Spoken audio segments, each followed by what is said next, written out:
Namtichi dhimmicha addaan kutuuf yaadeera. Akkamitti?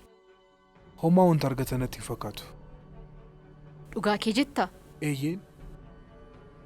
Firummaan kan keef kan koo akkatti fufuun barbaada.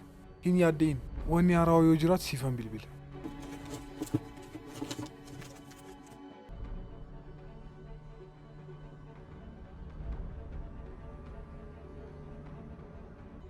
Amma na amantee?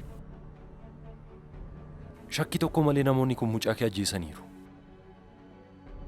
Omaayyoo akka isaan sin shakkine gooteetu isaan faana turuu qabda. Tole, Omaa rakkoo hin qabu.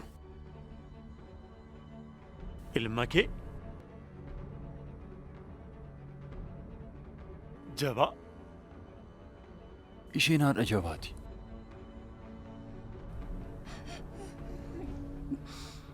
Anaafati waan irratti dubbachuu qabnu qabna. Maaliin balbala nama akkanatti rukutuun?